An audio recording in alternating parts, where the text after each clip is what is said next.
आणि 1500 रुपयाची आपण घोषणा शिंदे साहेबांनीच केलेली आहे, 2100 रुपये करणार. तर ते 2100 रुपये या आर्थिक वर्षात आपण करणार का पुढच्या आर्थिक वर्षात करणार? की बहीण योजनेचे ॲप्लिकेशन सर, ज्याचा उल्लेख आपण आकडेवारीचा केला, ॲपवर साधारणपणे 1,34,85,000 इतके ॲप्लिकेशन्स आहेत आणि पोर्टलवर ज्याचा आकडेवारीचा आपण उल्लेख केला ते 1,06,00,000. असं दोन्ही बायफर्केशननी हे 2,43,00,000 आहेत आणि ते आकडे आत्ताही आपल्याला ॲप आणि पोर्टलवर दोन्हीवरही आपल्याला हे पाहायला मिळतात. मी ह्याची कारण आपण रजिस्ट्रेशन करताना ज्यांना ॲप सोयीस्कर पडतो त्यांना ॲप, ज्यांना पोर्टल सोयीस्कर पडतो त्यांना पोर्टल, अशा पद्धतीनं आपण दिलेलं आहे. मी साहेब या संदर्भातली आपल्याला सविस्तर माहिती ही त्या ठिकाणी ठेवते आणि त्याच्यामुळे लाभार्थ्यांची संख्या ही व्यवस्थित रजिस्टर्ड पद्धतीनं आहे. दुसरी महत्त्वाची गोष्ट म्हणजे जी काही रिकव्हरीची प्रक्रिया आहे, ज्या सरकारी कर्मचाऱ्यांनी त्या ठिकाणी लाभ घेतलेला आहे ती 2 महिन्याच्या आत पूर्ण केली जाईल. 12,000 का 12,500 जे पुरुष लाभार्थी सुद्धा जे दाखवण्यात आलेले आहेत स्क्रुटिनीमध्ये, त्या संदर्भामध्ये सुद्धा क्रॉस व्हेरिफिकेशन करून त्याच्यातले किती जेन्युइन बेनिफिशरीज आहेत, किती फेक बेनिफिशरीज आहेत, या संदर्भातली हे करून त्या संदर्भातली चौकशी करून त्यांच्यावर कडक कारवाई केली जाईल. महाराज, लाडकी बहीणची चर्चा काल कुठलंही कारण नसताना मुख्यमंत्र्यांनी या सभागृहात उपस्थित केली.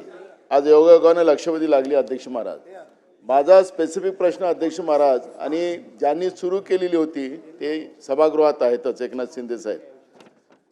माझा प्रश्न एवढाच आहे की आपण जेव्हा योजना जाहीर केली त्यावेळेस आपण सांगितलं एवढे काही अर्ज भरले जातील त्या सगळ्या अर्जाला आम्ही 1500 रुपये लाडक्या बहिणीला आम्ही निधी उपलब्ध करून देऊ, असं आपण केलं. आम्हाला आनंद झाला, काही आम्हाला अडचण नाही. मग तुम्ही 2100 जाहीर केलं त्याचाही आनंद झाला. पण माझा एक स्पेसिफिक प्रश्न असा आहे की निवडणुकीच्या ऐन तोंडावर तुम्ही ही ज्या पद्धतीची घोषणा केली, कुठलाही नियम न पाहता या पद्धतीनं जे काही आता याच्यामध्ये अफरातफर झाली असं तुम्हीच मान्य करताय. मग अफरातफर झाली, योजना तुम्ही सुरू केली, तर गुन्हे दाखल करायची जी भूमिका आहे ती त्या लोकांवर करायची का तुमच्यावर करायची, हा एक प्रश्न आहे.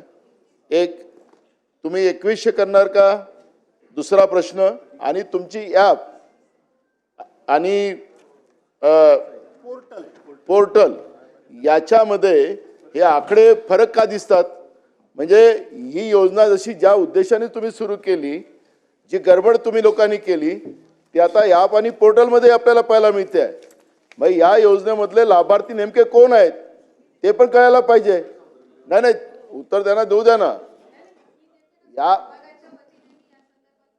सुरुवात म्हणजे चुकीची माहिती रेकॉर्डवर जाऊ नये म्हणून मी एक क्लॅरिफाय करते.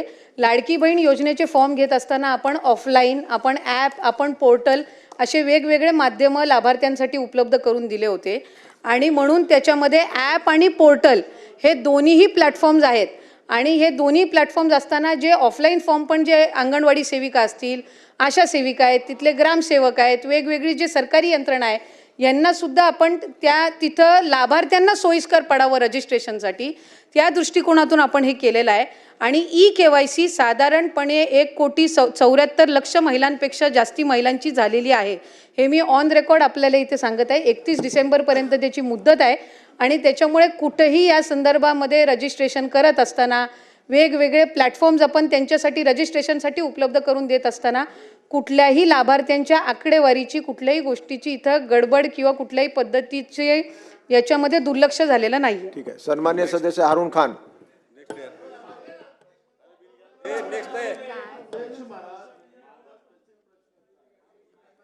केलं अध्यक्ष महाराज, त्यांनी मान्य केलं, उत्तर दिलं ना. अध्यक्ष महाराज त्यांनी मान्य केलं, 15 मिनिटं मान्य केलं. आशा वर्कर, अंगणवाडी सेविका, ग्रामसेवक आम्ही सगळ्यांना कामाला लावलं. यांनी टार्गेट दिलं होतं अध्यक्ष महाराज त्यावेळेस, एवढे फॉर्म भरलेच पाहिजे आणि त्या पद्धतीने त्यांनी फॉर्म भरलेत आणि बोगस भरले. तुम्ही टार्गेट दिलेलं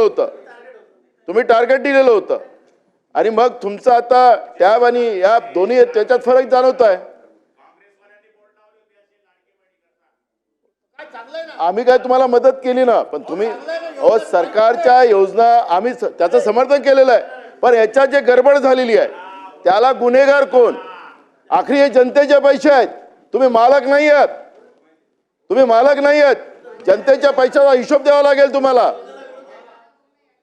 अजून सांगायचंय की या रजिस्ट्रेशनमध्ये कुठल्याही पद्धतीची गडबड किंवा कुठल्याही पद्धतीचे दोन आपण त्यांना माध्यमं उपलब्ध करून दिले होते. प्रत्येक योजनेमध्ये असतात ॲप आणि पोर्टल. ऑनलाईन पद्धतीनं रजिस्ट्रेशन करत असताना दोन माध्यमं ही सगळ्या स्कीममध्ये दिले जातात. आपण इतरही स्कीममध्ये तपासलेत तरी त्या पद्धतीनं आहे.